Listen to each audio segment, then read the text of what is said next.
अस्सलाम वालेकुम dear friends, उम्मीद है आप सब खैरियत से होंगे। हमारा आज का जो लेक्चर है ये बहुत ही इंपॉर्टेंट है जुडिशियल एस्पिरेंट्स के लिए। आज के इस लेक्चर के अंदर हम कोशिश करेंगे कि कंप्लीट सीआरपीसी को एक ही लेक्चर के अंदर लेकर आएँ।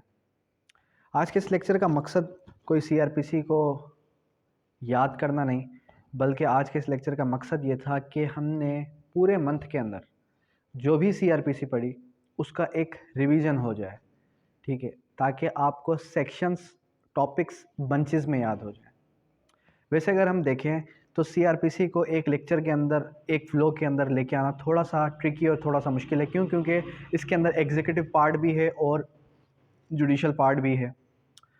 तो हमने क्या किया कि सीआरपीसी के अंदर जो हमारा जुडिशियल पार्ट था सिर्फ और सिर्फ उसी को हम डिस्कस करेंगे, जो हमारा एग्जीक्यूटिव पार्ट है उसको डिस्कस नहीं करेंगे, ठीक है। और कोशिश करेंगे कि जो हमारा ट्रायल का चैप्टर है, जैसे कि trial by magistrate, trial by court of session and high court and summary trial, ठीक है, ये वाला चैप्टर हो गया। इससे पहले वाला फ्रेमिंग ऑफ चार्ज हो गया, और फिर इसके बाद वाला अपील वाला, और फिर अपील के बाद ट्रायल बाय लुनेटिक। ये जो इंपॉर्टेंट चैप्टर्स हैं इनको थोड़ा डिटेल में डिस्कस कर लें, ठीक है। अब अगर हम सीआरपीसी की बात करें तो सीआरपीसी अगर आप स्क्रीनिंग का टेस्ट दे रहे हैं या फिर जो है रिटर्न का टेस्ट दे रहे हैं, अगर तो रिटर्न का टेस्ट दे रहे हैं किसी भी जुडिशियल एग्जाम, किसी भी कॉम्पिटिटिव एग्जाम में, तो आपको date of enforcement, date of enactment याद करने की ज़रूरत नहीं है। लेकिन तो अगर आप दे रहे हैं स्क्रीनिंग का टेस्ट, तो आपके लिए बहुत ही ज़रूरी है कि आप पर्टिकुलर लॉज की date of enforcement, date of enactment याद कर लें। अगर तो date of enactment, date of enforcement याद नहीं होती तो फिर आपको एटलीस्ट वो मंथ याद रह जाए जिस मंथ में वो पास हुआ। जैसे कि इसका जो सीआरपीसी है, सीआरपीसी का मंथ मार्च है, 22 मार्च 1898, ठीक है। तो अब हम जो है स्टार्ट करते हैं सीआरपीसी को। सबसे पहले जब हमने सीआरपीसी पढ़ना स्टार्ट किया तो सेक्शन नंबर 4 के अंदर हमने क्या डिस्कस किया? डेफिनेशंस डिस्कस की। जब हम डेफिनेशंस की तरफ गए तो डेफिनेशन के अंदर हमें चार्ज की डेफिनेशन भी मिली और हमें एडवोकेट जनरल की डेफिनेशन भी मिली, bailable offence, non bailable offence की डेफिनेशन भी मिली। फिर उसके बाद जब हमने ऑफेंस को डिस्कस किया ओ के अंदर, अच्छा अब डेफिनेशन याद नहीं रहती, तो डेफिनेशन याद अगर नहीं रहती तो उसके लिए मैंने आपको एक टिप बताई थी स्टार्टिंग के अंदर ही कि आपने क्या कर लेना, आपने कुछ भी नहीं करना याद करने के लिए। आपने क्या करना, A for advocate general, B for bailable offence, ठीक है, सी फॉर चार्ज, ठीक है, या फिर कंप्लेंट आ जाता है, सी फॉर चार्ज है। अच्छा उसके बाद फिर जो है ई आई है, आई फॉर इंक्वायरी है, ठीक है, लेकिन के के अंदर इंक्वायरी है। आपकी इंक्वायरी कहाँ पर है? के अंदर इंक्वायरी है। फिर मैंने आपको बताया कि क्या डिफरेंस है इंक्वायरी, इन्वेस्टिगेशन और ट्रायल के अंदर। इंक्वायरी हमेशा मजिस्ट्रेट कंडक्ट करता है, investigation other than the magistrate कोई भी शख्स कंडक्ट कर सकता है इन्वेस्टिगेशन, लेकिन अक्सर पुलिस करती है। फिर मैंने आपको बताया कि ट्रायल जो है कोर्ट कंडक्ट करती है, ट्रायल किस तरीके से, ट्रायल का आगाज़ किस तरीके से होता है, और हमने जो है पूरा का पूरा एक चैप्टर को हमने डिस्कस किया। उसके बाद फिर हम जब डेफिनेशन हमने क्लियर की, डेफिनेशन क्लियर करने के बाद फिर हम आ गए किसकी तरफ? हम आ गए आपके एक इम्पॉर्टेंट चैप्टर की तरफ जो कि क्लासिफिकेशन ऑफ क्रिमिनल कोर्ट्स के बारे में था। अब रिसेंटली जो पंजाब का पेपर आया, आज ही पेपर था पंजाब का, तो आपके पेपर के अंदर हमने ये चीज़ देखी कि पंजाब के पेपर के अंदर भी आपका ये क्वेश्चन आया कि define the classification of criminal courts, जो कि सेक्शन नंबर 12, 13, 14, 12 से लेके 14 to 16 के अंदर मेंशन है। क्लासिफिकेशन ऑफ क्रिमिनल कोर्ट्स का मतलब क्या है कि सबसे लोवेस्ट ग्रेड कोर्ट कौन सी होगी क्रिमिनल प्रोसीडिंग के अंदर, क्रिमिनल जस्टिस सिस्टम के अंदर? आपकी मजिस्ट्रेट क्लास। फिर मजिस्ट्रेट को उसने मज़ीद एलोब्रेट किया, मज़ीद जो है डिफ़ाइन किया, magistrate class 1, magistrate class 2, magistrate class 3। फिर उसके बाद उसने बताया कि उससे अपर अगर हम चले जाएंगे तो सेशंस जज होगा, और सेशंस जज की आसानी के लिए प्रोविंशियल गवर्नमेंट क्या करेगी कि एडिशनल सेशंस जज भी बिठा लेगी ताकि बर्डन ऑफ वर्क उसका कुछ कम हो सके। और सेशंस जज की असिस्ट में कौन बैठेगा? असिस्टेंट सेशंस जज, ठीक है। फिर अगर देखा जाए तो प्रीवियसली क्या था, जब ये सीआरपीसी इनेक्ट हुआ था आपका, तो उस टाइम पे हमारे पास बेंचेस भी थी मजिस्ट्रेट्स की। अब जब मजिस्ट्रेट्स की हमने बेंचेस को देखा तो मजिस्ट्रेट की बेंचेस के अंदर हमने ये भी देखा कि मजिस्ट्रेट क्लास 1, क्लास 2, क्लास 3 जो मजिस्ट्रेट था, अब वो मजिस्ट्रेट क्या करते थे? वो मजिस्ट्रेट अपनी आसानी के लिए जब भी कोई केस उनको समझ में नहीं आता था तो वो क्या करते थे? वो उस केस के अंदर खुद से तीनों के तीनों बैठ जाते थे। करंटली हमारे पास क्या है? हाँ, करंटली हमारे पास प्रोसीडिंग के अंदर मजिस्ट्रेट क्लास 1 है और मजिस्ट्रेट क्लास 2 भी आपको कहीं ना कहीं मिल जाते हैं, रिसेंटली अपॉइंटमेंट्स हुई। लेकिन मजिस्ट्रेट थर्ड क्लास नहीं है और मजिस्ट्रेट फर्स्ट क्लास ही आपको तकरीबन मिलेगा हर प्रोविंस, हर डिस्ट्रिक्ट और हर तहसील के अंदर। उसका रीज़न क्या है? उसका रीज़न ये है कि मजिस्ट्रेट क्लास 1 को पावर्स दे दी गई हैं, इन्वेस्ट कर दी गई हैं सेकंड और थर्ड की, ठीक है। अच्छा, उसके बाद फिर होगी हाई कोर्ट। अब हाई कोर्ट के अंदर हाई कोर्ट की आसानी के लिए क्या करेगी हाई कोर्ट अपने डिविजनल बेंचेस बना देगी। बेंचेस किस तरीके से? जैसे कि आपको पता है कि सिंध के अंदर हमारे पास स्पेसिफिक जो हाई कोर्ट है पर्टिकुलरली वो कहाँ पर है? कराची के अंदर है। उसने आसानी के लिए क्या किया कि हाई कोर्ट की एक बेंच सर्किट बना दी हैदराबाद के अंदर, एक बेंच सर्किट बना दी सखर के अंदर, ताकि लोगों के लिए कन्वीनियंट हो जाए हाई कोर्ट की रसाई तक पहुंचना, ठीक है। ये हमने पढ़ा क्लासिफिकेशन ऑफ क्रिमिनल कोर्ट्स का। फिर उसके बाद एक सुप्रीम कोर्ट होगी। अच्छा, सुप्रीम कोर्ट पर सीआरपीसी एप्लीकेबल नहीं है, ये भी मैंने आपको बताया था कि सुप्रीम कोर्ट पर सीआरपीसी एप्लीकेबल नहीं है। उसके बाद फिर हमने डिस्कस किया जस्टिस ऑफ पीस, जो कि मोस्ट इंपॉर्टेंट आपका टॉपिक है सीआरपीसी का, सेक्शन 22 से लेकर 25 तक।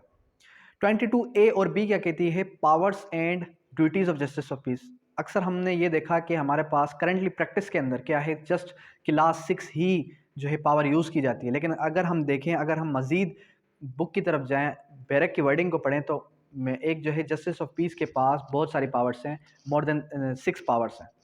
उसके अंदर नॉन रजिस्ट्रेशन ऑफ एफआईआर की पावर बहुत ज़्यादा यूज़ की जाती है। और उससे हट के अगर आप चाहें तो आप ट्रांसफ़र ऑफ क्रिमिनल केस भी देखा जा सकता है कि ट्रांसफ़र ऑफ क्रिमिनल केस के अलावा एक जस्टिस ऑफ पीस जो है क्या कर सकता है कि अथॉरिटी है उसके पास कि वो किसी के लिए जो है साइन भी कर सकता है, किसी के लिए जो है आपका अटेस्ट भी कर सकता है उसके डॉक्यूमेंट्स, ठीक है। और उसके अलावा अथोराइज भी कर सकता है कि आया ये शख्स जो है यहाँ का है या नहीं है। इसके अलावा और भी 2 से 3 पावर्स और भी हैं जस्टिस ऑफ पीस के पास। फिर बताया कि जस्टिस ऑफ पीस होता कौन है? Justice of peace ex officio justice of peace, जो कि आपका सेशंस जज होता है। ये हमने डिस्कस कर लिया इनिशियल सेक्शंस के अंदर। उसके बाद फिर हमने सेक्शन नंबर 30 डिस्कस किया। सेक्शन नंबर 30 को डिस्कस किया सेक्शन नंबर 32 के साथ, जिसने हमें बताया कि मजिस्ट्रेट में पास विद सेंटेंसेस।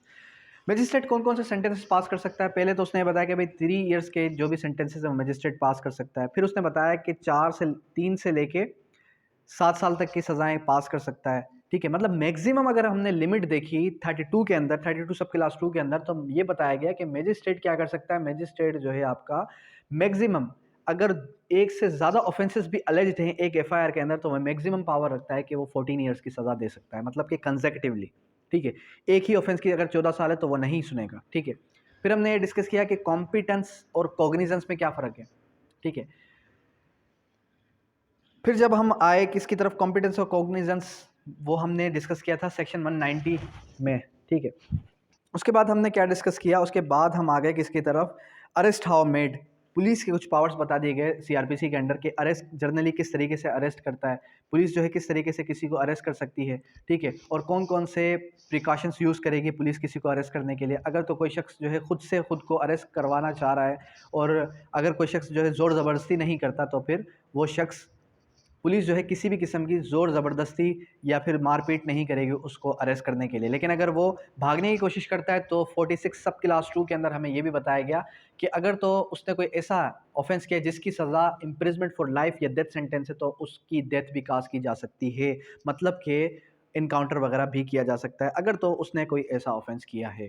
अदरवाइज़ पुलिस किसी की जान नहीं ले सकती, ठीक है। मतलब कि पुलिस बिला वजह माइनर ऑफेंसेस के अंदर किसी की जान नहीं ले सकती। मोड्स ऑफ अरेस्टिंग वुमेन 52 बहुत ही इंपॉर्टेंट था, जिसके अंदर हमें ये देखा गया कि अगर तो फीमेल को अरेस्ट करना है तो उसके लिए फीमेल लेडी पुलिस का होना बहुत नेसेसरी है, फीमेल लेडी पुलिस ही अरेस्ट करेगी। फिर उसके बाद कुछ मिसलिनियस प्रोविजन आ गए, उसको जो है हमने कोई ख़ास इंपॉर्टेंट नहीं दी। लेकिन फिर आ गया आपका प्रोसेस ऑफ कंपेल अपीयरेंस। किसी भी अक्यूज को अपीयर करवाने के लिए क्या प्रोसेस है, किस तरीके से उसको अपीयर करवाया जाएगा कोर्ट के अंदर, ये हमने डिस्कस किया, ठीक है। सेक्शन 68 से लेके 88 तक जब हम गए तो हमें ये पता चला कि किसी को अरेस्ट या किसी को कॉल करवाने के लिए कोर्ट के अंदर सबसे पहले समन्स इशू होते हैं। समन्स इशू हुए, जब समन्स इशू होने पे वो शख्स नहीं आया तो फिर क्या होगा? फिर जो है आपका वारंट इशू होंगे, वारंट इशू होने पे भी वो शख्स नहीं आता, फिर क्या होगा, फिर जो है कोर्ट डायरेक्ट कर सकती है सिक्योरिटी। अब जाहिर सी बात है वो शख्स वारंट पे भी नहीं आ रहा, वारंट पे अगर आ जाता तो फिर सिक्योरिटी तलब करेगी कोर्ट, ठीक है। उसके बाद अगर वारंट पर भी वो शख्स नहीं आता, फिर क्या होगा, फिर जो है प्रोक्लेमेशन ऑफ पर्सन एब्सकॉन्डिंग, मतलब कि इश्तिहारी मुजरिम करार दे दिया जाएगा। इश्तिहारी होने के बाद भी वो शख्स नहीं आता तो फिर क्या किया जाएगा, फिर जो है उस शख्स को अटैचमेंट कर दी जाएगी, मतलब कि उसकी प्रॉपर्टी को अटैच कर दिया जाएगा, चाहे मूवेबल हो चाहे इमूवेबल हो, उसकी प्रॉपर्टी को अटैच कर दिया जाएगा। कोर्ट उसकी प्रॉपर्टी को अटैच कर देगी उस केस के साथ, ठीक है। और अगर वो वापस आ जाता है कुछ महीनों के अंदर अंदर, टाइम ड्यूरेशन बता दी गई, तो फिर उसकी प्रॉपर्टी को रिस्टोर भी किया जा सकता है। फिर उसके बाद हमने 94 से ऑनवर्ड पढ़ा कि कौन से डॉक्यूमेंट्स कोर्ट इंस्पेक्ट कर सकती है, कौन से डॉक्यूमेंट्स कोर्ट जो है रिकॉल कर सकती है, ये हमने डिस्कस किया। और कोर्ट जो है अपनी ज़रूरत के लिए कोई भी डॉक्यूमेंट्स अपने पास रख भी सकती है जब तक उसको नेसेसरी है। उसके बाद security to be taken, security for keeping peace हमने देखा 106 से लेकर 126 तक के। प्रिवेंशन ऑफ ऑफेंसेस, जाहिर सी बात है अगर कोई शख्स जुर्म करता है, ऑफेंस करता है, उसके बाद ही एफआईआर होती है। एफआईआर होने से पहले पहले क्या, एफआईआर होने से पहले पहले यानी कि अगर किसी हमें कोई डर है, खौफ है किसी भी शख्स से, तो हम क्या कर सकते हैं, हम जो है उसके खिलाफ कंप्लेंट दे सकते हैं 106, 107, 108 की, कि हमें ये खदशा है कि ये शख्स हमारी जान ले लेगा या फिर हमें जानी माली किसी भी किस्म का नुकसान पहुंचाएगा, तो फिर उस शख्स से सिक्योरिटी तलब की जाएगी।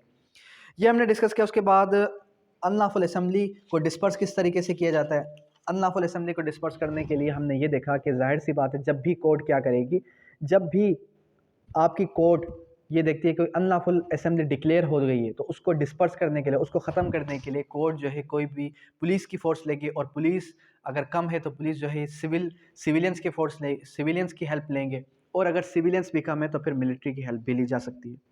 उसके बाद पब्लिक न्यूसेंस पढ़ा कि जब भी आप एक वकील बन जाते हैं तो अपने इलाके के अंदर, अपने एरिया के अंदर किस तरीके से आप बताएंगे कि आप वकील हैं। जाहिर सी बात है आप जो है क्या करें, आप उनके खिलाफ कोई भी केस कर दें, आप किसी भी चीज़ से, आप अपने इलाके के अंदर किसी भी आई दो आल दो, आप जो है किसी की आवाज़ से, किसी के शोर से, किसी की आने जाने से, किसी की बाइक खड़ी करने से आप जो है मुतमईन नहीं है, आप ये कहते हैं कि मैं जो है इस चीज़ से डिस्टर्ब होता हूँ मेंटली, या किसी भी तरीके से डिस्टर्ब हो रहा हूँ, तो फिर आप पब्लिक न्यूसेंस का केस कर दें, ठीक है। ये हमने डिस्कस किया 133 से ऑनवर्ड। फिर उसके बाद हम कहाँ आ गए, हम आ गए 144 दफ़ा 144 कब कहाँ कहाँ कब कब नाफिज होती है। ये होम डिपार्टमेंट की पावर है, लेकिन इसको हम डिस्कस नहीं करते, क्यों, क्योंकि हमें पहले डिस्कस कर चुका हूँ कि ये एक एग्जीक्यूटिव पावर है। इसको हम इंशाल्लाह नेक्स्ट लेक्चर के अंदर डिस्कस करेंगे। अब हम आते हैं हमारे एक्चुअल प्रोसीजर की तरफ, जो सीआरपीसी का एक्चुअल प्रोसीजर था। तो लास्ट टाइम मैंने आपको बताया था कि एक ऑफेंस होता है, एक ऑफेंस होने के बाद या तो वो ऑफेंस होता है आइदर कॉग्निजेबल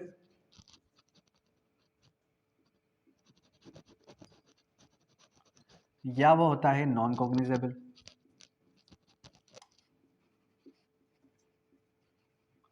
ठीक है।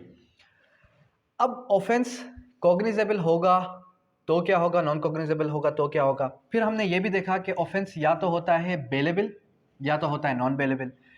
अब ऑफेंस होता है या तो कंपाउंडेबल या तो नॉन कंपाउंडेबल। अब इन तीनों में डिफरेंस क्या है, पहले इसको क्लियर कर देते हैं, फिर यहाँ से ऑनवर्ड चलेंगे। देखें, कॉग्निजेबल और नॉन कॉग्निजेबल का डिफरेंस क्लियर करें। कॉग्निजेबल काबिल दस्तरअंदाजी अंदाजी पुलिस।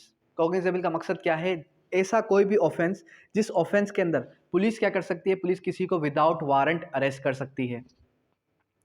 नॉन कॉग्निजेबल ऑफेंस क्या होता है, नॉन कॉग्निजेबल ऑफेंस वो ऑफेंस होता है जिसके अंदर पुलिस विदाउट वारंट किसी भी शख्स को अरेस्ट कर ही नहीं सकती। ठीक है, मतलब कि वारंट होगा तो ही अरेस्ट करेगी। अब नॉन कॉग्निजेबल ऑफेंस के अंदर किस तरीके के केस जो है मूव ऑन होगा, कॉग्निजेबल ऑफेंस के अंदर किस तरीके से केस मूव ऑन होगा, ये हम यहां से स्टार्ट करेंगे। अच्छा जी, अब उसके बाद मैंने आपको बताया बेलेबल भी होता है, नॉन बेलेबल भी केस होता है। अब बेलेबल में और नॉन बेलेबल में क्या डिफरेंस है। जब बेलेबल केस होता है तो बेलेबल केस के अंदर, जब केस कोई भी ऑफेंस कोई भी बेलेबल होगा, तो ऑफेंस अगर बेलेबल है तो bail can be granted, bail can be claimed as a matter of right. Accused क्या कर सकता है, as a matter of right bail को क्लेम कर सकता है जब बेलेबल ऑफेंस है। नॉन बेलेबल ऑफेंस के अंदर accused as a matter of right bail claim नहीं करता। फिर उसके बाद 497 सब क्लास 2 ने हमें ये बताया कि कुछ प्रोहिबिटरी क्लास है, कुछ नॉन प्रोहिबिटरी क्लास है। जाहिर सी बात है अगर तो अक्यूज ने कोई ऐसा ऑफेंस किया जिसकी सज़ा क्या है, जिसकी सज़ा इम्प्रिजमेंट फॉर लाइफ है या फिर डेथ सेंटेंस है, तो फिर वो प्रोहिबिटरी क्लास में आ जाएगा। नॉन प्रोहिबिटरी क्लास में फिर 10 ईयर्स से 10 ईयर्स से कम के हैं तो फिर वो नॉन प्रोहिबिटरी क्लास में आते हैं।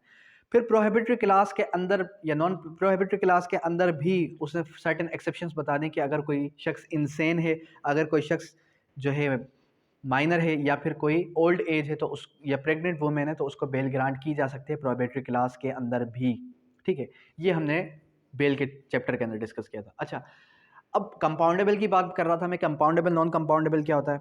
कंपाउंडेबल का मतलब ये होता है कि जहां पर सुलह सफाई हो सके। सेक्शन नंबर 345 सीआरपीसी जब आप ओपन करेंगे तो उसके अंदर पूरी की पूरी लिस्ट बताई गई है कि कौन कौन से ऑफेंसेस कंपाउंडेबल हैं, कौन कौन से ऑफेंसेस नॉन कंपाउंडेबल हैं। अब कंपाउंडेबल नॉन कंपाउंडेबल का मतलब क्या है कि जहां पर सुलह सफाई हो सके, जब विक्टिम क्या कर सके, जब विक्टिम जो है अक्यूज के साथ सुलह सफाई कर सके, उसको माफ़ कर सके। और ये एक अक्यूज का राइट होता है कि वो सज़ा हासिल करने से पहले पहले उससे क्लेम कर सकता है कि आप मेरी सज़ा को माफ़ कर दें। ठीक है।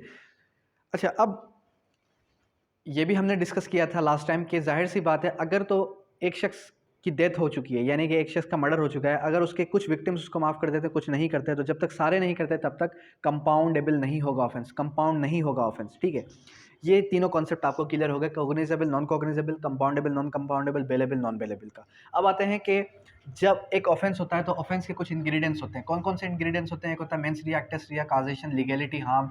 ये पाँच से छः कुछ ऑफेंस के इंग्रेडिएंट्स होते हैं, फिर जाके ऑफेंस कमिट होता है। अब अगर ऑफेंस होता है कॉग्निजेबल तो उसकी एफआईआर होती है 154 सीआरपीसी के तहत। अगर नॉन कॉग्निजेबल होता है तो 155 के तहत क्या होती है? कंप्लेंट होती है।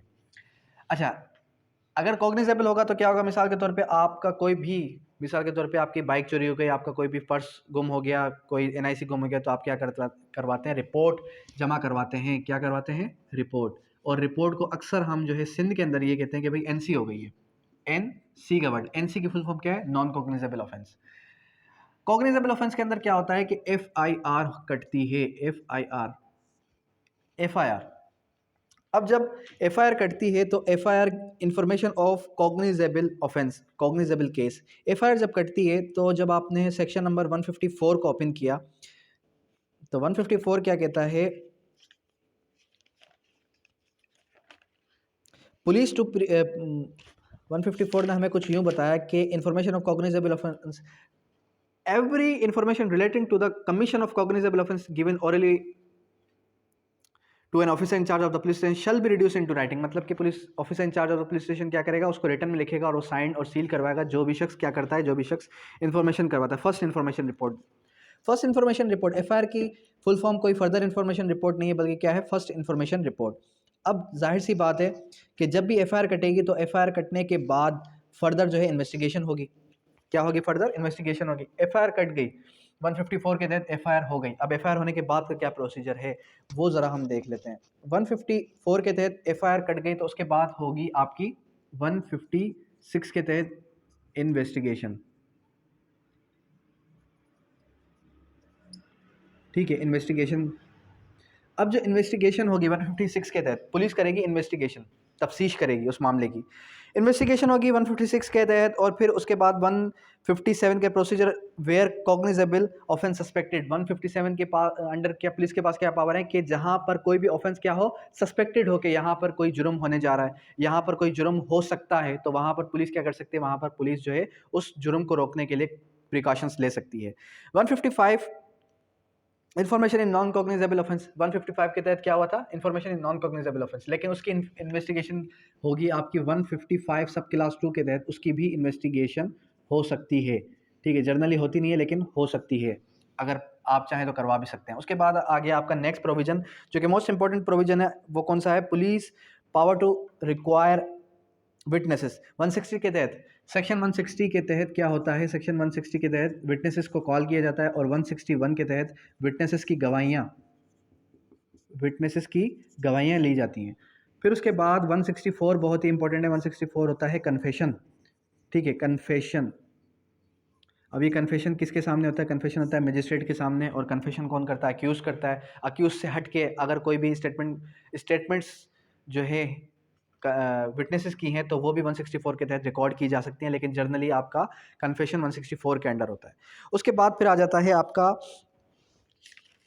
167, बहुत इंपॉर्टेंट है। 167 क्या कहता है? 167 कहता है रिमांड के बारे में। 167 किस चीज़ के बारे में है? रिमांड। रिमांड का मतलब क्या है? To send back. एक होता है रिमांड के कुछ दो काइंड्स हैं, इसका अगर आप डिटेल लेक्चर सुन लेंगे तो आपको समझ में आ जाएगा। रिमांड के दो काइंड्स हैं, एक होता है जुडिशियल रिमांड और एक होता है फिजिकल रिमांड। रिमांड का मतलब क्या होता है? टू सेंड बैक, एक केस को वापस भेज देना। अच्छा, अब पुलिस की ये ड्यूटी है कि पुलिस क्या करे? पुलिस जो है तफ्तीश करे 24 घंटों के अंदर अंदर। कितने घंटों के अंदर? वन जो है आपका 167, 164, 160, 167 procedure when investigation can not be completed with in 24 hours. जब इन्वेस्टिगेशन आपकी 24 घंटों के अंदर अंदर कंप्लीट ही नहीं हो सकती। जब इन्वेस्टिगेशन 24 घंटों के अंदर अंदर कंप्लीट नहीं होगी तो फिर क्या होगा? फिर जो है ऑटोमेटिकली जो आपकी पुलिस है वो रिक्वायर करेगी रिमांड, कि भाई अब हमें जो है रिमांड दिया जाए, इसका फिजिकल रिमांड दिया जाए। फिजिकल रिमांड में पुलिस मारती पीटती कोई भी नहीं है। पुलिस क्या करती है? पुलिस उससे पूछताछ करती है, इन्वेस्टिगेशन री इन्वेस्टिगेशन करती है कि आइदर ये ऑफेंस कमिट हुआ था नहीं हुआ था, कौन सा लूप होल रह गया हमारा ड्यूरिंग इन्वेस्टिगेशन। रिमांड हो गया। उसके बाद 169। अब 169 क्या कहती है? 169 है बेल बाय पुलिस भी है और इसको रिलीज बाय पुलिस भी कहते हैं। ठीक है, रिलीज बाय पुलिस और बेल बाय पुलिस।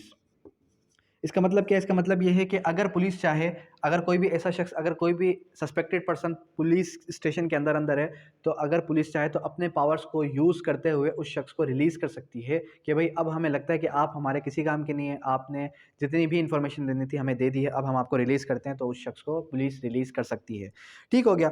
उसके बाद क्या आ जाता है? उसके बाद आ जाता है most important 172 diary of proceeding of investigation. Police क्या करेगी? रेगुलर एक डायरी मेंटेन करेगी जिसको हम रोज नामचा कहते हैं। ठीक है, रोज नामचा कहते हैं। उसके अंदर होता है क्या? उसके अंदर जाहिर सी बात है पुलिस जो है जितनी भी एफआईआर्स होती हैं, जितनी भी आपके जो है डेली रिपोर्ट्स होती हैं नॉन कॉग्निजेबल ऑफेंस की, वो सारा कुछ उसके अंदर दर्ज होता है। 173 के तहत पुलिस क्या करती है? Report by police officer.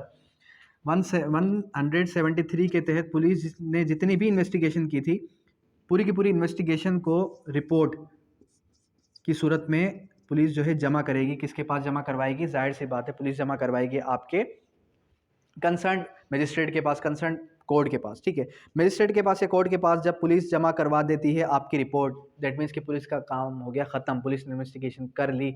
अब पुलिस यहाँ पे हो गई एंड, मतलब पुलिस का फर्दर कोई भी काम नहीं है।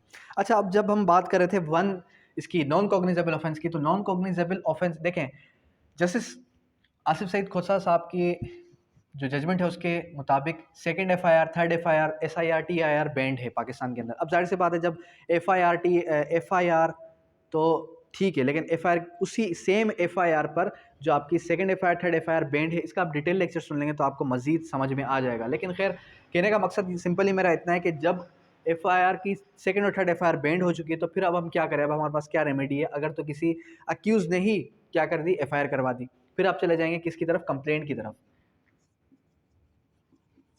जब कंप्लेंट केस मूव ऑन होता है तो कंप्लेंट केस मूव ऑन होता है 200 सीआरपीसी के तहत। और ये बात याद रखें कि जब कंप्लेंट केस और जब आपका एफआईआर वाला केस, यानी कि इसको हम कहते हैं नॉन चालान केस, इसको हम कहते हैं चालान केस। जब आपका नॉन चालान केस और चालान केस एक ही सेम ऑफेंस के ऊपर दोनों के दोनों मूव ऑन हो रहे हैं, ठीक है, दोनों के दोनों एक के ऊपर मतलब कि एफआईआर भी हो चुकी है और कंप्लेंट भी दर्ज हो चुकी है, तो उसके ऊपर सबसे पहले कंप्लेंट केस चलेगा, उसके बाद आपका चालान यानी कि एफआईआर वाला केस चलेगा।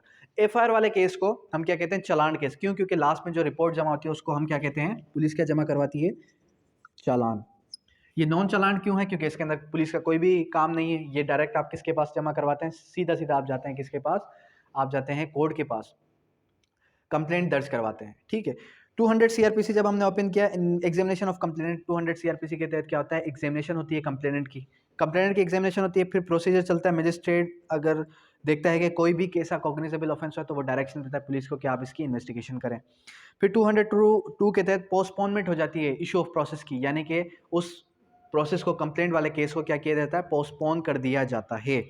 फिर 203 के तहत क्या होता है? Dismissal of complainant. कंप्लेंट को डिसमिस कर दिया जा सकता है अगर कंप्लेंट कोई फॉल्स है। ठीक है, उसके बाद फिर 204 जो है इशू ऑफ प्रोसेस। 204 के तहत अगर मजिस्ट्रेट को लगता है कि हाँ भाई इशू ऑफ प्रोसेस होना चाहिए, इस केस को मजीद मूव ऑन होना चाहिए, तो वो आगे उस केस को लेके चलेगा।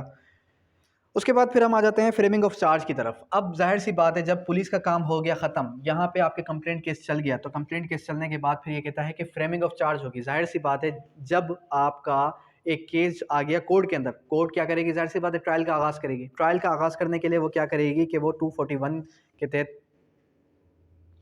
241 से लेकर 250 तक का जो प्रोसीजर है उसको अडॉप्ट करेगी। उसको अडॉप्ट करने के लिए सबसे पहले क्या होता है, फ्रेमिंग ऑफ चार्ज। अब फ्रेमिंग ऑफ चार्ज क्या है, किसी के ऊपर कब कब चार्ज फ्रेम किया जाता है।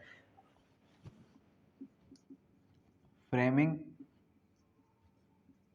Of charge, framing of charge 221 से लेकर 233 तक हमने लास्ट टाइम डिस्कस किया था। फ्रेमिंग ऑफ चार्ज क्या होता है, फर्द जुर्म आयद कर देना। फर्द जुर्म आयद कब होता है, charge to be state offence. सबसे पहले ये बताया गया कि भाई चार्ज जो है वो ये बताएगा कि हाँ भाई आपके ऊपर ये ऑफेंसेस अलेज्ड हैं, ठीक है, क्या आप इसको तस्लीम करते हैं या आप इसको डिनाई करते हैं। उसके बाद फिर क्या होता है, particular time place and person, मतलब फिर उसको ये भी बताया जाएगा कि आपने जो ऑफेंस किया है वो कहाँ पर किया है, किसके साथ किया है और कौन सी जगह पे किया है। अगर आपने जो है किसी का कत्ल किया तो आपने ये कत्ल रात के 10 बजे और जो है स्टेशन चौक पर किया था, डी चौक पे किया था, स्टेशन चौक पे किया था या फिर अली चौक पे किया था। जिस भी चौक पर्टिकुलर चौक पे किया था आपने जगह भी बताई जाएगी। फिर उसके बाद 233 manner to be committing offence must be stated, किस मैनर में उसने ये ऑफेंस कमिट किया वो मैनर भी उसको बताया जाएगा। इफेक्ट ऑफ एरर्स, फिर जो एरर्स आ गए थे चार्ज के अंदर उसका क्या इफेक्ट है, ठीक है, वो हमने डिस्कस किया था। फिर उसके बाद हमने कोड में अटर चार्ज 227 बहुत ही इंपॉर्टेंट है, ये लास्ट टाइम भी एक जो है जुडिशियल एग्जाम के अंदर आया था कि कोर्ट चाहे तो चार्ज को अटर भी कर सकती है अगर कोर्ट ये देखती है क्योंकि क्लेरिकल मिस्टेक है, कोई ऐसा जो है ऑफेंस आ गया है जो कि ऑफेंस उसने कमिट ही नहीं किया, तो फिर कोर्ट क्या कर सकती है, कोर्ट उस ऑफेंस को अटर, उस चार्ज को अटर भी कर सकती है। फिर 232 effect of material error, material error का क्या इफेक्ट है, अगर कोई मटेरियल एरर आ गया तो फिर उसको दोबारा से अटर हो सकता है वो। उसके बाद 233 जॉइंडर ऑफ चार्ज। अब जॉइंडर ऑफ चार्ज क्या था, जॉइंडर ऑफ चार्ज के अंदर हमने ये पढ़ा कि separate charge two distinct offence. Distinct offence, अगर कोई शख्स डिस्टिंक्ट ऑफेंस करता है तो उसका सेपरेट सेपरेट चार्ज होगा, लेकिन अगर कोई शख्स एक ही जगह पे, एक ही जो है जगह पे एक ऑफेंस के साथ डिफरेंट ऑफेंसेस करता है तो उसके ऊपर एफआईआर ही एक कटी है, तो जाहिर सी बात है वो जॉइंटली चार्ज हो सकता है, ठीक है, ये हमने डिस्कस किया था। फिर उसके बाद हम आ गए किसकी तरफ, ट्रायल बाय मजिस्ट्रेट की तरफ। जब हमने ट्रायल बाय मजिस्ट्रेट स्टार्ट किया, जो कि हमारा आज का बहुत ही इंपॉर्टेंट टॉपिक है, जिसकी वजह से आज का हमने लेक्चर रिकॉर्ड करना शुरू किया, उसका मकसद ये था ताकि हम ट्रायल बाय मजिस्ट्रेट, ट्रायल जो है एक्चुअल हमारा ट्रायल जो है सीआरपीसी के अंदर उसको डिस्कस कर सकें। तो ट्रायल बाय मजिस्ट्रेट के अंदर हमें सबसे पहले ये पता चला 241 के तहत procedure in trial of cases, क्या प्रोसीजर अडॉप्ट किया जाएगा। जाहिर सी बात है फॉलोइंग प्रोसीजर ये बताया रहा है कि 241 से लेके 250 तक का जो प्रोसीजर है वही अडॉप्ट किया जाएगा। अब 241 ने ये कहा कि supply of statements and documents, जितने भी स्टेटमेंट्स हैं, डॉक्यूमेंट्स हैं, जो भी उसका केस है, सारा कुछ जो है अक्यूज को फ्री ऑफ कॉस्ट दिया जाएगा। लेकिन अगर कोर्ट की फीस है तो कोर्ट की फीस भी पे करनी पड़ेगी, ऐसा नहीं है कि कोर्ट की फीस भी पे नहीं करनी पड़ेगी। तो खैर जितने भी डॉक्यूमेंट्स है वो सप्लाई किए जाएंगे किसको, अक्यूज को, और अक्यूज का एक राइट है ये, ठीक है, राइट्स ऑफ एन अक्यूज के अंडर आता है ये। फिर उसके बाद 242 charge to be framed, framing of charge होगी। 242 के तहत क्या होगी, फ्रेमिंग ऑफ चार्ज होगी, फर्दर जुर्म उसके ऊपर आयद किया जाएगा। फिर 243 ने बताया conviction on admission of truth of accusation. Conviction, अगर तो कोई शख्स क्या करता है, अगर कोई अक्यूज ट्रुथ बोलता है, सच बोलता है, गवाही देता है कि हाँ भाई मैंने ये जुर्म किया है, तो फिर उसको क्या हो सकती है, उसकी कन्विक्शन होगी, मतलब कि अगर वो कन्फेशन कर लेता है। उसके बाद आ जाता है procedure where no such admission is made, जहाँ पर ऐसा किसी किस्म का एडमिशन मेड नहीं होता तो फिर वहाँ पर फर्दर जो है उसके ऊपर अलग से चलाया जाएगा केस। उसके बाद आ जाता है procedure where no such admission statement made under section 164। It statements, जितनी भी स्टेटमेंट्स होती हैं जो कि अंडर सेक्शन 164 होती हैं वो रिकॉर्ड की जाएंगी। फिर उसके बाद बताया गया कि प्रीवियसली कन्विक्टेड, अगर कोई भी शख्स प्रीवियसली कन्विक्टेड है तो जाहिर सी बात है 245 में हमने ये डिस्कस किया था कि जो भी प्रीवियसली कन्विक्टेड पर्सन है तो वो क्या करेगा, उसको उतनी सज़ा नहीं होगी, मतलब अगर वो चोरी कर चुका है तो 3 साल की सज़ा नहीं होगी, बल्कि सेक्शन 75 पीपीसी के तहत उसकी सज़ा को इन्हेंस कर दिया जा सकता है। फिर उसके बाद कंप्लेंट केस के अंदर नॉन अपीयरेंस ऑफ कंप्लेंट, अगर कोई नॉन अपीयरेंस हुई किसी कंप्लेंट केस में कंप्लेनेंट की, यानी कि इस कंप्लेंट केस के अंदर क्या हुआ, नॉन अपीयरेंस, नॉन अपीयरेंस हुई, तो फिर इस नॉन अपीयरेंस का क्या होगा कि उस शख्स को क्या कर दिया जाएगा, अक्यूट, जिसने कंप्लेंट किया उसको कोई जो है सर का दर्द है ही नहीं, वो कोर्ट में आ ही नहीं रहा, तो जाहिर सी बात है कोर्ट क्या कर देगी, उसको अक्यूट कर देगी। फिर उसके बाद आ जाता है कि विड्रॉल ऑफ कंप्लेंट। जाहिर सी बात है, जब भी कंप्लेंट को विड्रॉ कर दिया जाएगा फिर भी वो शख्स अक्यूट हो जाएगा, वो मुजरिम अक्यूट हो जाएगा। उसके बाद power of magistrate to acquit accused at any state, 245 के अंदर और 249 ए के अंदर का डिफरेंस हमने ड्रा किया था। 245 ए, 245 ए ने हम 245 ने हमें क्या बताया था, अक्यूट, कि अक्यूट करना कब कब अक्यूट किया जा सकता है, ट्रायल को फेस करने के बाद। लेकिन 249 ए ने क्या बताया कि जब भी मजिस्ट्रेट, जब भी कोर्ट ये कंसीडर करती है कि ये अक्यूज गिल्टी है ही नहीं, ठीक है, तो वहां पर वहां उस सर्कमस्टांसेस में कोर्ट क्या कर सकती है, उसको अक्यूट भी कर सकती है, ठीक है।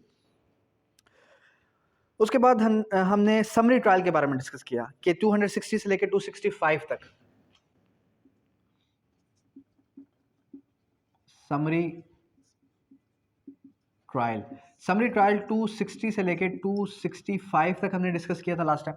अब समरी ट्रायल के अंदर हमने ये देखा कि कौन कौन से ऐसे केसेस हैं जिनको समरीली डिस्कस किया जाएगा, जिनको समरीली चलाया जाएगा।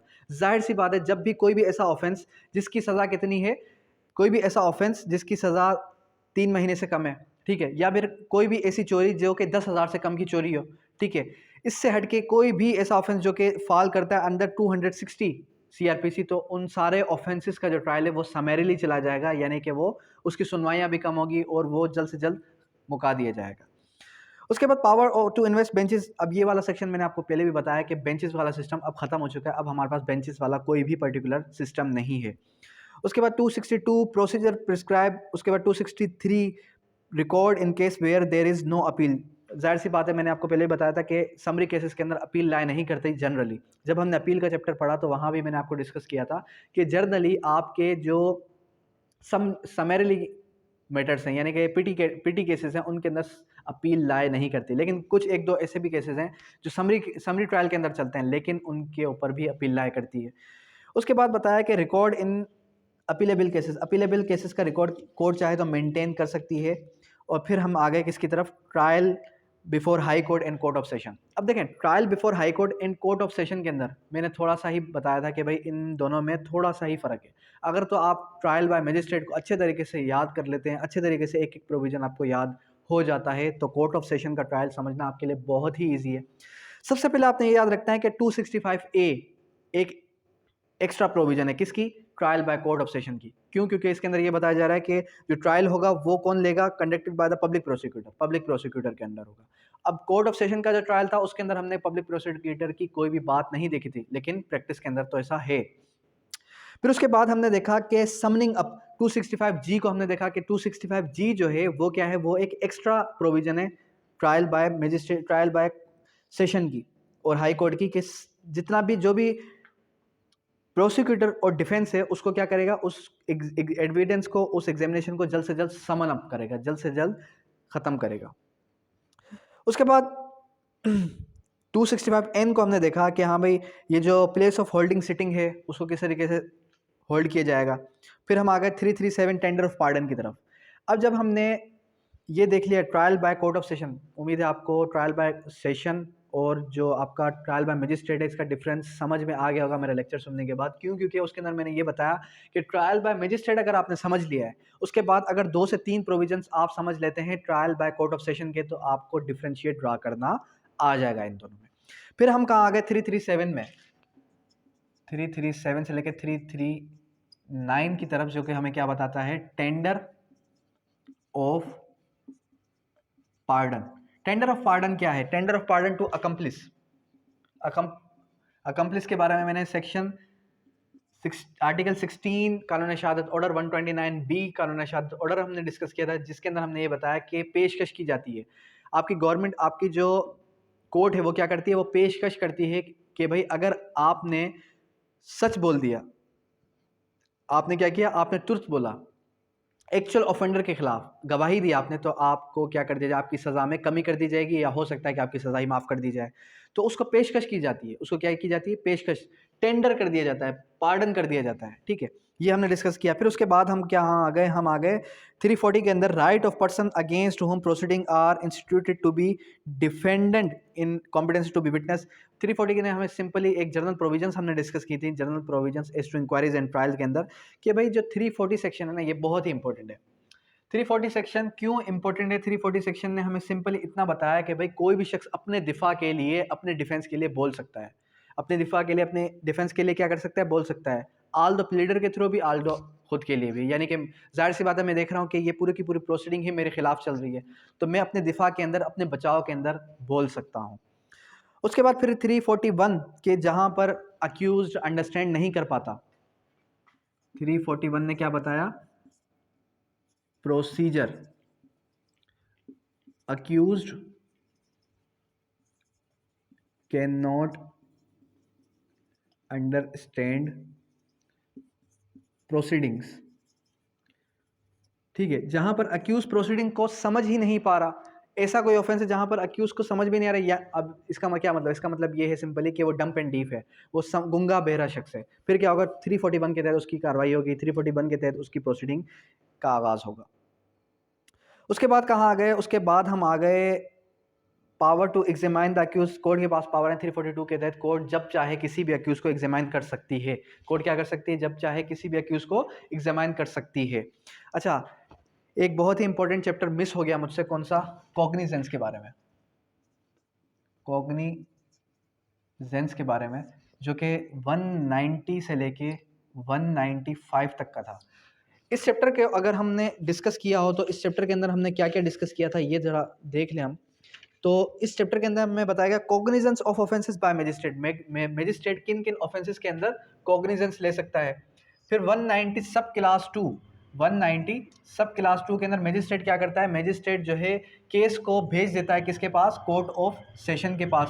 कोर्ट ऑफ सेशन के पास तब भेजता है कि जब मजिस्ट्रेट को लगता है कि मैं ये केस के लिए कॉम्पिटेंट नहीं हूँ। अच्छा भाई, फिर आ जाता है 192 के अंदर क्या होता है कि जब कोर्ट ऑफ सेशन ये देखती है, जब कोर्ट ऑफ सेशन क्या देखती है, जब कोर्ट ऑफ सेशन ये देखती है कि एक मजिस्ट्रेट इस केस के लिए कॉम्पिटेंट नहीं है, फिट नहीं है, तो वो 192 के तहत एक केस को ट्रांसफर कर देती है, ट्रांसफर करती है before commencement of trial, trial के कमेंस होने से पहले पहले।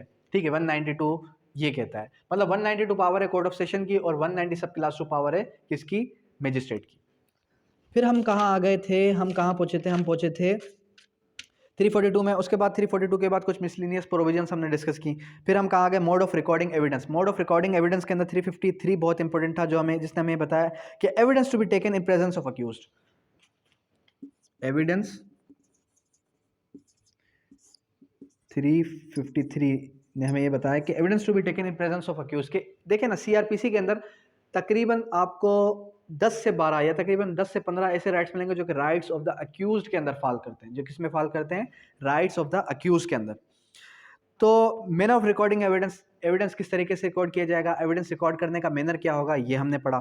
ठीक है, फिर उसके बाद 363 इंपॉर्टेंट था, रिमार्क्स ऑफ विटनेसेस। जो भी विटनेस होगा, जो भी गवाही देगा, अगर आपका मजिस्ट्रेट, आपकी कोर्ट देखती है कि हाँ भाई वो शख्स दिखने में ऐसा लग रहा है कि वो झूठ बोल रहा है, दिखने में ऐसा लग रहा है कि वो कोई ना कोई बात छुपा रहा है कोर्ट से, तो उसके बारे में कोर्ट रिमार्क्स भी देगी। उसके बाद एग्जामिनेशन हाउ रिकॉर्डेड, 364 बहुत ही इंपॉर्टेंट है। 364 हमेशा रेड विथ होता है किसके, 364 इज ऑलवेज रेड विथ 164। 164 के जो भी स्टेटमेंट्स हैं विटनेसेस की, वो रिकॉर्ड होती हैं अंडर प्रोविजन 364 सीआरपीसी, 364 सीआरपीसी के तहत होती हैं। 366 बहुत इंपॉर्टेंट है, 366 के तहत क्या होता है, जजमेंट।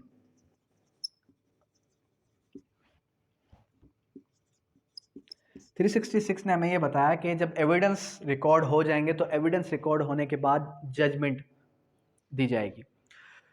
जज खुद से जजमेंट लिखेगा, या आइदर, अगर तो वो जज जो है लिख नहीं सकता, उसका हार्ट टूटा हुआ है, या फिर वो इनकेपेबल है, मतलब कि उसको एमएस ऑफिस यूज़ करना नहीं आता, कंप्यूटर यूज़ करना नहीं आता, तो वो जो उसका ऑफिसर ऑफ द कोर्ट है, यानी कि जो आपका रीडर है, उसको डिक्टेट करेगा, और वो जो है ओपन कोर्ट के अंदर लिखेगा, और लिखने के बाद ओपन कोर्ट के अंदर बताएगा कि जजमेंट किसके फेवर में, किसके अगेंस्ट पास हुई है। और लैंग्वेज कौन सी होगी जजमेंट की, जाहिर सी बात है लैंग्वेज ऑफ द कोर्ट होगी, आइदर इंग्लिश हो सकती है, आइदर कोई और लैंग्वेज हो सकती है।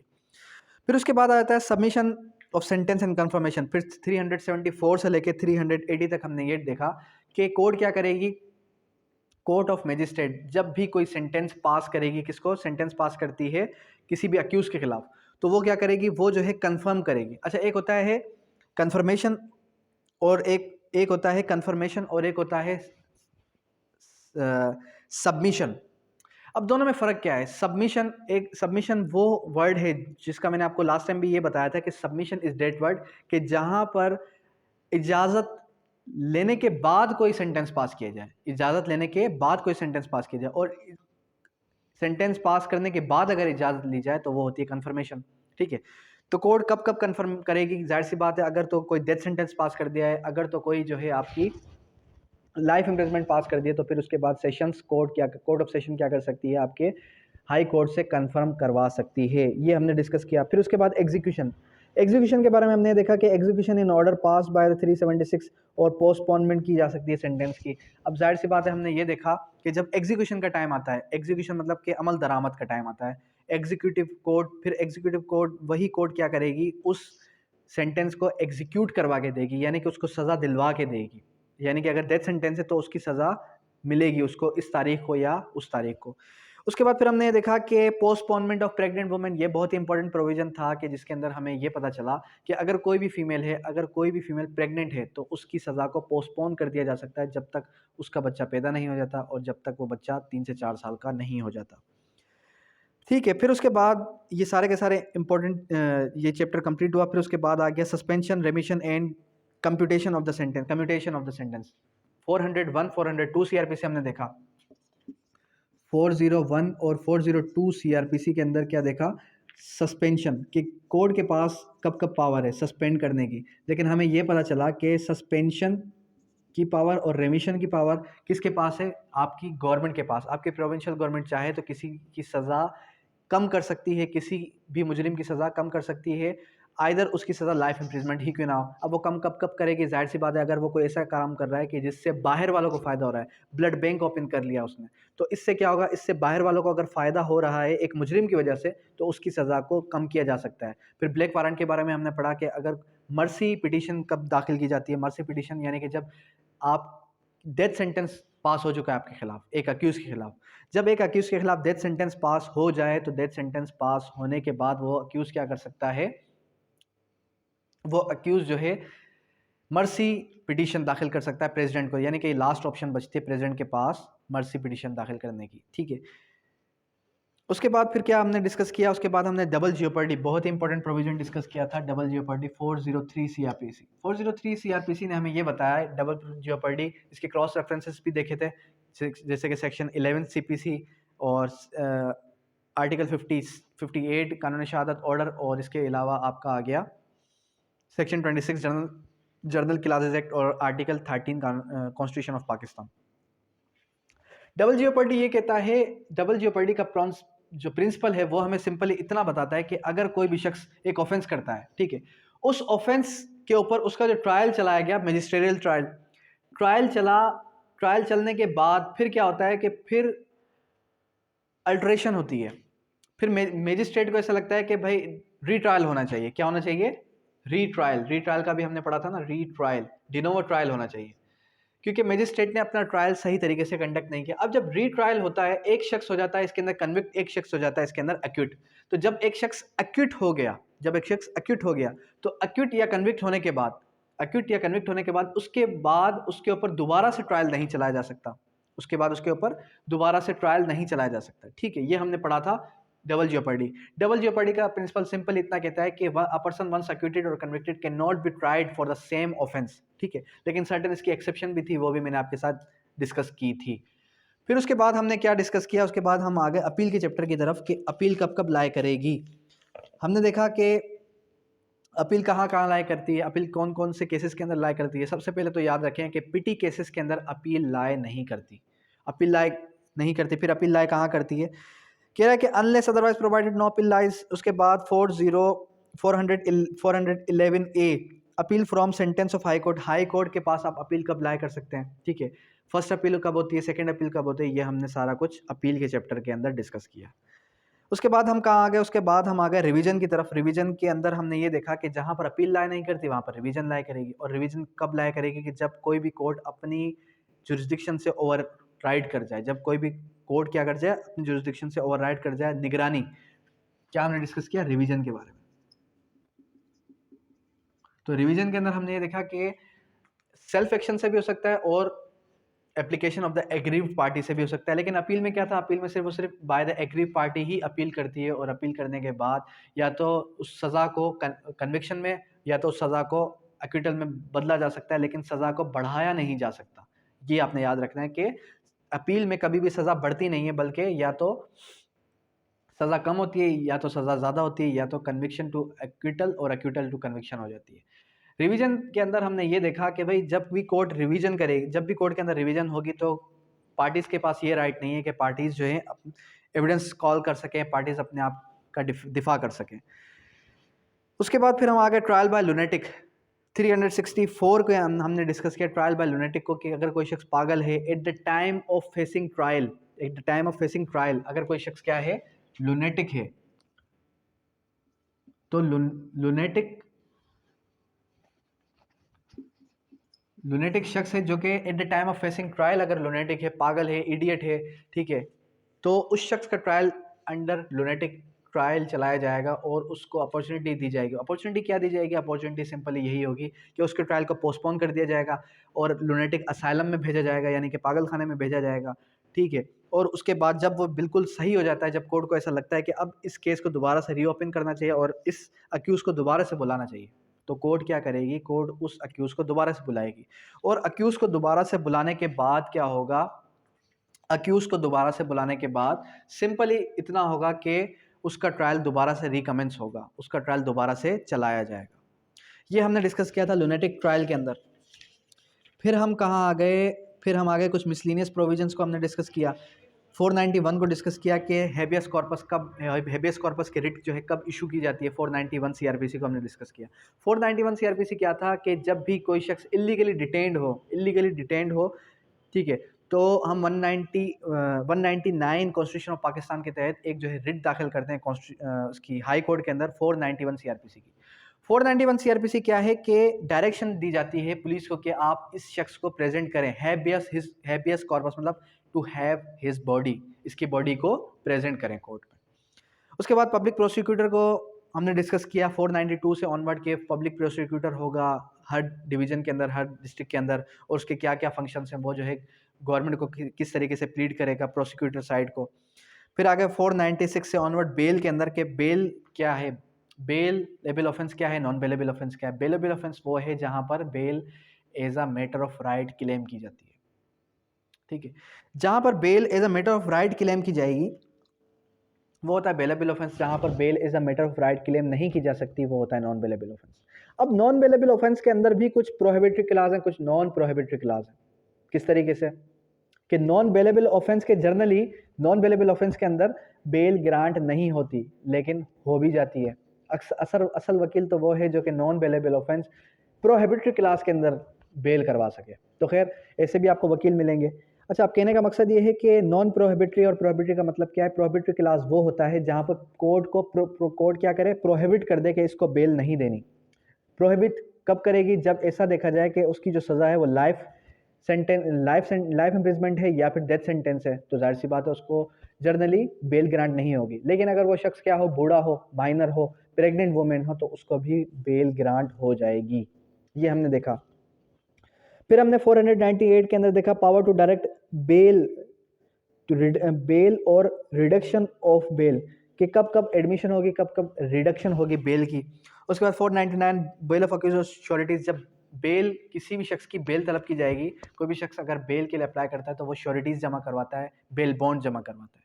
अब श्योरिटीज किस तरीके से? एक शख्सी जमानत भी होती है। शख्सी जमानत का मतलब ये होता है कि अगर कोई शख्स बाइज्जत शहरी है, वो शख्स ये कहता है कि मेरी मौजूदगी में ये शख्स ऐसा जुर्म नहीं करेगा, ये शख्स कहीं भी आउट ऑफ सिटी नहीं भागेगा, अगर ये भागता है तो मैं इसकी ज़मानत लेता हूँ, ये शख्सी ज़मानत होती है। अदरवाइज़ श्योरिटीज़ जमा करवाई जाती हैं, बेल बॉन्ड्स जमा करवाए जाते हैं कोर्ट के अंदर।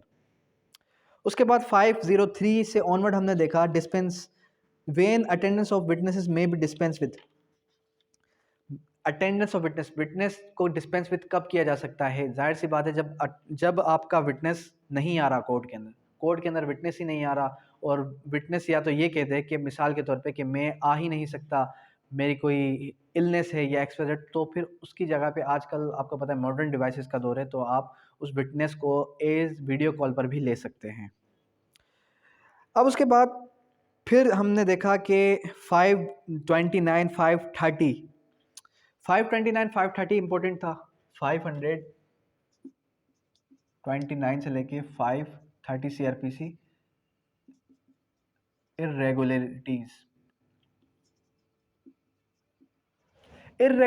which vitiate the whole trial, irregularities which do not vitiate the whole trial. कौन कौन सी इरेगुलरिटीज हैं उसकी पूरी की पूरी एक लंबी लिस्ट बताई गई कि एक कोर्ट के पास एक पावर है ही नहीं, एक कोर्ट के पास एक पावर है ही नहीं, ठीक है, और वो पावर वो यूज़ कर जाए। अब जैसे कि मिसाल के तौर पे मैं फिजिक्स पढ़ाता ही नहीं हूँ, लेकिन फिर भी मैं फिजिक्स पढ़ा जाऊँ, ठीक है, तो इसी तरीके से मुझे मैथमेटिक्स आती नहीं है लेकिन मैं फिर भी मैथमेटिक्स पढ़ा जाऊँ। इसी तरीके से अगर तो एक मजिस्ट्रेट की कोई पावर है ही नहीं, एक पावर है किसकी, एडिशनल सेशंस जज की, और मजिस्ट्रेट उसको उस पावर को एक्सरसाइज कर जाए जो उसकी पावर नहीं थी, तो फिर वो क्या होगी, उस प्रोसीडिंग को वो इरेगुलरिटी क्या करेगी, पूरे के पूरे ट्रायल को विशिएट कर देगी। विशिएट का मतलब क्या होता है, कलअदम कर देना। कुछ ऐसी इरेगुलरिटीज होती हैं जो कि माइनर होती हैं, कुछ खामियां, कुछ कोताहियां जो कि हर इंसान से हो सकती हैं, मजिस्ट्रेट से भी हो सकती हैं।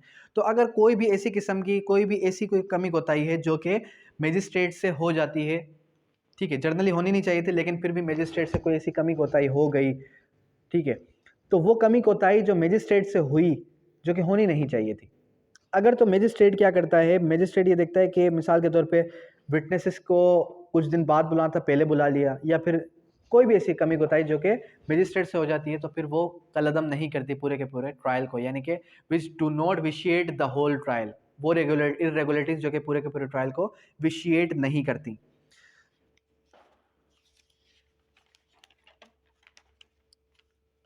उसके बाद फिर हमने देखा इंस्पेक्शन ऑफ द कोर्ट, उसके बाद हमने कमीशन के बारे में भी पढ़ा था, कमीशन कब कब अपॉइंट होगी। जब भी कोर्ट के अंदर कोर्ट को ऐसा लगता है कि लोकल कमीशन अपॉइंट होनी चाहिए, जैसे कि सेक्शन 75 सीपीसी के अंदर देखा था हमने, इसी तरीके से सीआरपीसी के अंदर भी आपका लोकल कमीशन का जिक्र है। किसके अंदर जिक्र है, लोकल कमीशन का आपका जिक्र आ जाता है 503 से ऑनवर्ड, जो कि आपका 505, 507 के अंदर लोकल कमीशन अपॉइंट होती है। अब लोकल कमीशन अपॉइंट करने का मकसद क्या होता है कि जब भी आपका एक विटनेस आ ही नहीं रहा होता कोर्ट के अंदर अगर विटनेस नहीं आ रहा तो जाहिर सी बात है लोकल कमीशन को अपॉइंट करके उससे पूछताछ की जा सकती है। और सेकंड ऑप्शन मैंने आपको बता दी कि आजकल मॉडर्न डिवाइसेस का दौर है, तो मॉडर्न डिवाइसेस के दौर के अंदर आप जो है क्या कर सकते हैं, आप उस विटनेस को वीडियो पर भी ले सकते हैं, ठीक है। उसके बाद फिर क्या आता है, उसके बाद फिर आ जाता है लोकल इंस्पेक्शन। कोर्ट क्या कर सकती है, कोर्ट जो है लोकल इंस्पेक्शन भी कर सकती है, इंक्वायरी भी कर सकती है, लोकल इंस्पेक्शन भी कर सकती है। अगर कोर्ट को रिक्वायर होता है किसी भी पर्टिकुलर जगह की इंस्पेक्शन करना, तो लोकल इंस्पेक्शन भी करवा सकती है कोर्ट, कमीशन को अपॉइंट करके कि आप जाके विजिट करें, क्या वाकई ये जगह एग्जिस्ट करती है नहीं करती, क्या वाकई में ये जगह वहाँ पर है नहीं है, क्या वाकई में ये शख्स सच बोल रहा है झूठ बोल रहा है, क्या वाकई में इसकी जगह पे कब्जा हुआ है नहीं हुआ, तो लोकल इंस्पेक्शन भी इन सूरतों में करवाई जा सकती है। उसके बाद फिर हमने पढ़ा 340A, provisions of inquiries and trial being held in the absence of accused in certain cases. Trial in absentia के बारे में हमने पढ़ा कि ट्रायल इन एब्सेंशिया का क्या कॉन्सेप्ट है, कब कब अक्यूज्ड के एब्सेंस में कोई भी ट्रायल कंडक्ट किया जा सकता है। ट्रायल इन एब्सेंशिया बेसिकली था क्या कि जब भी कोई ऐसा काम, कोई भी ऐसा एक्ट, कोई भी ऐसा प्रोविजन डिस्कस किया जाए जो कि in absence of accused discuss हो सकता है, ठीक है, मतलब उसका प्रेजेंट होना नेसेसरी नहीं है, तो वहां पर ट्रायल इन एब्सेंशिया भी कंडक्ट किया जा सकता है। लेकिन जर्नली अक्यूज का राइट है कि एविडेंस, विटनेसेस और जो भी ट्रायल चलाया जाएगा वो अक्यूज की प्रेजेंस में चलाया जाएगा। 544A बड़ा इंपॉर्टेंट था। 544A 544A क्या कहता है, कंपनसेशन के बारे में बात करता है, कंपनसेशन टू द विक्टिम्स के बारे में, कि विक्टिम का राइट है कि विक्टिम को कंपनसेट करेगी। अब जाहिर सी बात है विक्टिम को कंपनसेट किस तरीके से, 544 ने ए ने सिंपली हमें क्या बताया, इसको थोड़ा देख लेते हैं।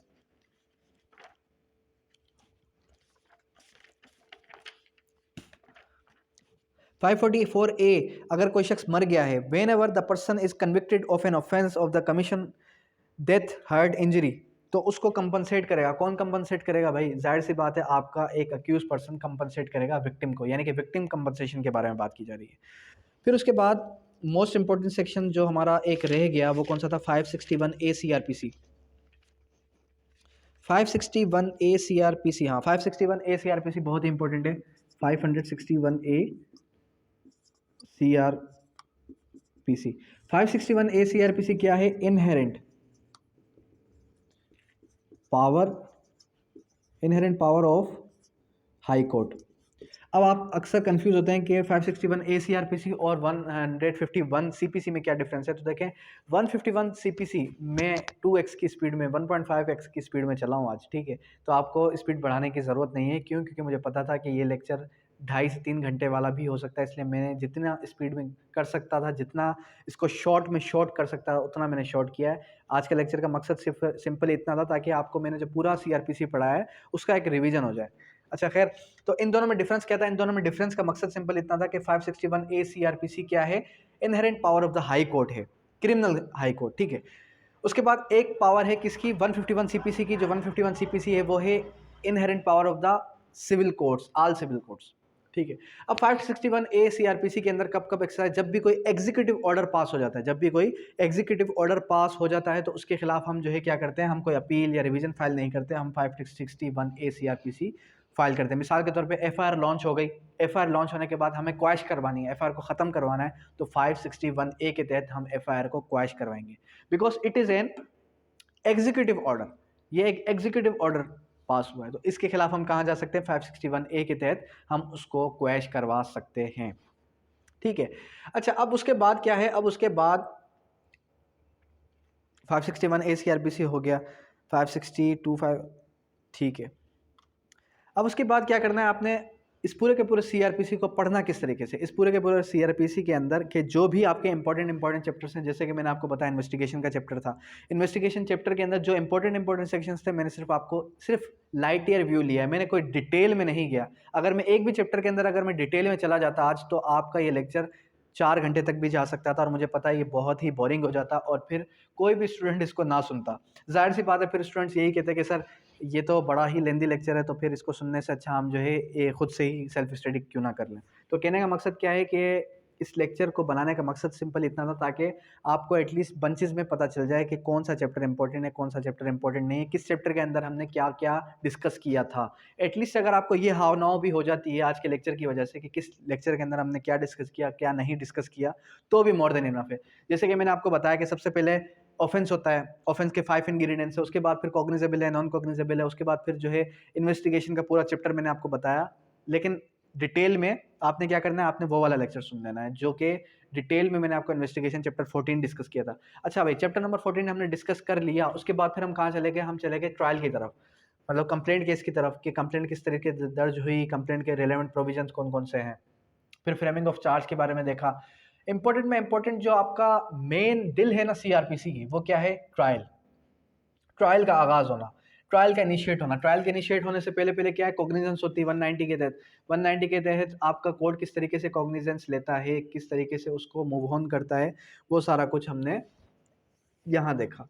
अच्छा खैर, ट्रायल जो है, ट्रायल का आगाज़ हुआ 241 से लेकर 250 तक। फिर हमने ये देखा कि क्या डिफरेंस है ट्रायल बाय मजिस्ट्रेट और कोर्ट ऑफ सेशन के ट्रायल में। फिर हमने जो है कुछ मिसलीनियस प्रोविजंस को डिस्कस किया। फिर एविडेंस होने के बाद फिर जजमेंट पास हो गई। यानी कहने का मकसद क्या है कि आपके एक ऑफेंस होने के बाद से ये पूरा जो है प्रोसीजर चलने के बाद क्या होता है? जजमेंट पास हो जाती है। जजमेंट पास होने के बाद फिर हमने देखा क्या? हमने देखा एग्जीक्यूशन, उसकी एग्जीक्यूशन। एग्जीक्यूशन, किसी भी ऑफेंस की एग्जीक्यूशन किस तरीके से होगी? यानी कि जजमेंट तो दे दे, जैसे कि आपको अक्सर पता होगा कि इमरान खान को सज़ा आ गई, लेकिन रिहाई हो गई, लेकिन उसको रिहा नहीं कर रही जेल। तो इस तरीके से जजमेंट पास हो गई। जजमेंट पास होने के बाद उसको एग्जीक्यूट किस तरीके से करवाएंगे, ये हमने देखा। उसके बाद कोर्ट कब कब सस्पेंशन कर सकती है, रेमिट कर सकती है किसी भी सज़ा को। फिर 403 CRPC बहुत ही इंपॉर्टेंट था, जिसको हमने क्या देखा कि भाई ये डबल जियोपर्डी है। डबल जियोपर्डी का मतलब क्या होता है? डबल जियोपर्डी का मतलब ये होता है कि भाई एक ही मुजरिम को एक से ज़्यादा बार सज़ा नहीं होगी एक ही ऑफेंस के ऊपर। उसके बाद रिवीजन को डिस्कस किया। रिवीजन के बाद लुनेटिक ट्रायल को देखा। लुनेटिक ट्रायल के बाद irregularities which vitiate the whole trial, irregularities which do not vitiate the whole trial, वो डिस्कस किया। फिर उसके बाद हम आ गए किसकी तरफ? विक्टिम कंपनसेशन की तरफ। और फिर लास्ट में आ गए 561A CRPC। ये आपके इंपॉर्टेंट चैप्टर्स, इंपॉर्टेंट सेक्शंस थे, सेक्शन 1 से लेके सेक्शन 565 सेक्शंस तक। अगर आप ये देखें कि भाई CRPC के अंदर सेक्शंस कुल हैं कितने, तो 140 सेक्शंस क्या हैं, 140 सेक्शंस इसके ओमिटेड हैं। जब इसके 140 सेक्शंस को हमने ओमिट किया, निकाल दिया, तो फिर बाकी कितने सेक्शंस बच गए, बाकी आपके बच गए 480 के करीब कोई सेक्शंस, 480 नहीं, 480 भी नहीं, बल्कि इससे भी कम बच गए, 420, मतलब 420 या 418 के दरमियान कोई सेक्शंस प्रोविजंस बच गए। तो इतने प्रोविजंस, मतलब कि 140 प्रोविजंस के ओमिट होने के बाद हमारे पास कोई सीआरपीसी बची 420 तक की सीआरपीसी। तो उसको अगर आपने याद करना है, फिर आप कहते हैं कि इसको भी शॉर्ट कर दें, इसको भी शॉर्ट करने के लिए क्या है, आपने ये इंपॉर्टेंट चैप्टर्स को अगर पढ़ लिया 3 से 4 बार, इन चैप्टर्स को 3 से 4 बार पढ़ लें, और बाकी का जो रिमेनिंग सीआरपीसी है जो कि इंपॉर्टेंट नहीं है उसको 1 या 2 बार पढ़ लें, आपको सीआरपीसी याद हो जाएगी। लेकिन क्या करना है, रिवीजन करते रहना है। अगर आप रिवीजन करना छोड़ देंगे, अगर आप बिल्कुल ही एक से दो बार पढ़ लेंगे, याद हो गया, हाँ भाई ठीक है, अब जैसे मैंने इस मंथ सीआरपीसी पढ़ाया, सीआरपीसी पढ़ाने के बाद का मकसद ये नहीं है कि अब मैं सीआरपीसी को बंद करके रख दूंगा अलमारी के अंदर, बिल्कुल भी ऐसा नहीं, बल्कि उसको मैं क्या करता हूँ, उसको मैं हर वीक के अंदर दोहरा रहा होता हूँ, रिवाइज कर रहा होता हूँ, जिससे मुझे प्रोविजंस याद होते हैं, बंचेस के अंदर सेक्शंस मेमोराइज हो जाते हैं। ठीक है, आपने भी क्या करना है, आपने भी इसी तरीके से सेक्शंस प्रोविजंस को क्रॉस रेफरेंसेस के साथ याद करने की कोशिश करनी है। ठीक है, होप सो आपको आज का लेक्चर समझ में भी आया होगा और मज़ा भी आया होगा। क्यों? क्योंकि आपने सीआरपीसी को पढ़ के ये लेक्चर सुना होगा। अगर तो स्टार्टिंग में सुना है तो हो सकता है बोरिंग भी लगा हो, लेकिन अगर पढ़ के ये लेक्चर सुना है, मेरे सारे लेक्चर सुन के ये वाला लेक्चर सुना है, तो आपको समझ में आ चुका होगा। अगर यहाँ तक किसी भी किस्म की कोई भी क्यूरी है, कोई भी क्वेश्चन है, तो आप कर सकते हैं। ठीक है, थैंक यू, डेट्स ऑल।